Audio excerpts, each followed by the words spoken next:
3 dragons descended upon the village. Only one old man stood his ground. Beginning. The sky above the mountain village of unveiled was clear that morning, but a strange silence hung in the air. Not the ordinary silence of dawn, but a pregnant, heavy stillness, as if the earth itself held its breath. Farmers paused in their fields. Children stopped their play, and shepherds halted mid-step. Even the birds, usually loud this time of year, had fled. It was old Heron who noticed first. From the edge of the barley fields, leaning heavily on his carved walking stick, he lifted his tired eyes skyward. What he saw froze a marrow in his old bones. 3 vast shapes tearing through the clouds. Their wings spanned wider than any sail. Their scales shimmered like molten metal, and their roar shook the valley like thunder. Dragons. Once, in his youth, Heron had heard the tales whispered by traveling scholars and traders, that beyond the rim mountains, in the forbidden realms, ancient creatures still lived. But no one believed they would ever cross into human lands. And yet here they were. The villagers screamed and scattered. Mothers pulled children into cellars. Shepherds abandoned their flocks. Merchants slammed their shutters closed. But Heron remained. His knotted hand clutched his staff tighter, his jaw set grimly. He was the only one who remembered, because Heron had seen dragons before. 50 years earlier, when he was a young soldier in the king's army, he had fought in the Dragon Wars, a bloody campaign where humanity's arrogance had led them to encroach on draconic nesting grounds. Thousands had burned. Heron had survived, scarred and weary, carrying with him a memory of firestorms and the smell of scorched earth. He knew what dragons could do when they descended upon villages. And he knew one truth that no villager here understood. Dragons never came without reason. Middle. The first dragon landed near the riverbank, its weight shaking the ground. This one was bronze-scaled, its eyes burning like molten gold. The second circled above the rooftops, scarlet wings blotting out the sun.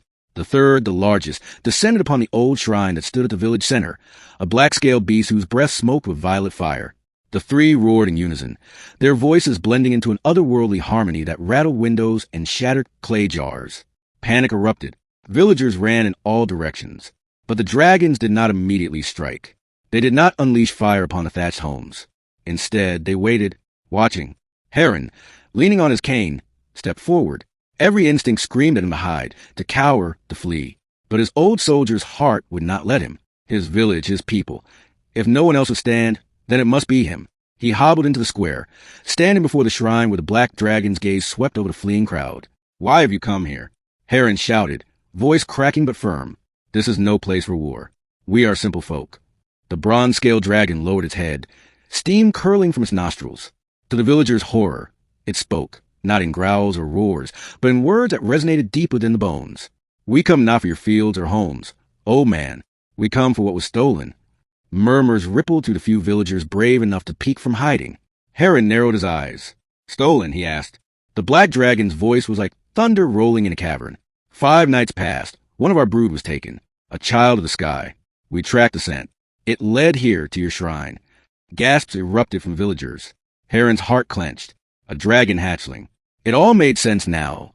The strange offerings that had appeared at the shrine days ago, the priest's sudden silence, the whispers that something miraculous was hidden away. Heron turned toward the shrine doors. They were barred, as if to keep something inside. "You fools," Heron muttered under his breath. The shrine priest, Father Dallin, suddenly emerged, clutching a bundle wrapped in cloth. His face was pale, his hands trembling. Behind him, 2 acolytes carried jars of sacred oil and charms, as if they thought holy wards could hold back beasts of legend. The bundle squirmed. A faint hiss escaped from within. The villagers gasped again as realization dawned. The priest had taken the dragon hatchling. It was a sign. Father Dallin cried desperately. A gift from the gods. With it, our village would prosper. The shrine would become holy ground. The dragons roared in fury, flames licking at the sky.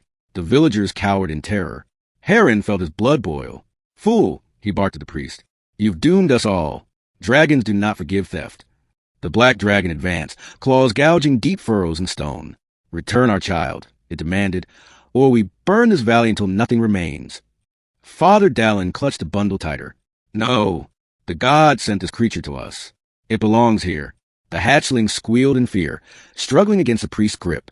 Its cries echoed into the heavens. The dragon snarled, flames spilling from their jaws. Heron made his choice. With surprising swiftness for his age, he swung his cane, striking Father Dallin's wrist. The priest cried out, dropping the bundle. Heron caught it clumsily. clutching the warm, squirming hatchling against his chest. Its scales were soft, shimmering faintly in shades of silver and blue. He turned to face the dragons. "I will return it," Heron said. The villagers gasped. "Heron, no," someone cried. But he ignored them. His heart was steady. He had faced dragons before. This time, he would not fight them with steel, but with truth. The bronze dragon lowered its head. "Do so, and we will spare your people." Heron stepped forward, staff in one hand, hatchling in the other. The black dragon's burning gaze fell upon him, but Heron did not flinch. Slowly, carefully, he approached until he stood before the beast's talons. The hatchling wriggled, letting out a high-pitched chirp. The black dragon rumbled, lowering its head. With trembling hands, Heron set the little one down. It immediately scurried to its parent, nuzzling beneath the massive jaw. A sound like a sigh escaped the dragons. Relief. Rage cooled into something else. "You have done rightly, old one," the scarlet dragon said. Its voice was softer now, though still thunderous. "But your priest has trespassed against us. His crime cannot be forgiven." The villagers cried out in protest. Father Dallin fell to his knees, begging for mercy. Heron turned, looking at the man who had nearly destroyed them all. His soldier's heart knew the truth. In war, folly brings death. And yet, Heron also knew mercy. He stepped between the priest and the dragons. "His life is not worth the blood of this village," Heron said firmly. "If you must punish someone, then take me. I fought in your wars. I spilled dragon blood once, long ago. Let the priest live, and I will answer for his crime." The villagers gasped again. "No, Heron." The black dragon studied him, eyes burning like violet suns. "You would offer your life in place of his?" "Yes," Heron said. His voice did not waver. "I am old. My time is nearly done. Better me than the countless innocents who knew nothing of this theft." Silence fell. The dragons regarded him, their gazes unreadable. The hatchling chirped, tugging at the black dragon's scales as if pleading. At last, the bronze dragon spoke. "There is wisdom in you, human, more than in your priest. We will not take your life. But know this, if ever again a hatchling is stolen, our fire will cleanse this valley. That is our vow." The scarlet dragon unfurled its wings, casting the square in shadow. "Remember the mercy shown today. Remember who stood for you." The black dragon gave a final nod. Then, with their child nestled between them, the three dragons beat their wings and rose into the sky. The wind of their ascent nearly knocked the villagers from their feet. Higher and higher they climbed, until they vanished into the clouds. Silence returned, ending. The villagers emerged slowly, eyes wide with awe and fear. Many wept. Some dropped to their knees, thanking Heron. Others looked at Father Dallin with fury. But Heron simply leaned on his staff, his body trembling with exhaustion. "You are fools," he rasped, looking at the villagers. "You thought to steal from gods. But dragons are no gods, they are parents. And there is no wrath fiercer than that of a parent protecting their young." Father Dallin sobbed, humiliated, and fled into the shrine. The acolytes followed, their faith shaken. The people gathered around Heron, voices trembling. "You saved us, Heron. You stood when no one else dared." But Heron shook his head. "I only did what was right. Remember this day. Teach your children. Dragons are not to be worshipped, nor stolen from, nor fought unless there is no choice. They are part of this world as much as we are. Forget that, and you will bring ruin upon yourselves." In the days that followed, the villagers repaired what little damage had been done. They tore down the shrine's false idols and left offerings. Not of worship, but of respect, at the riverbank where the dragons had landed.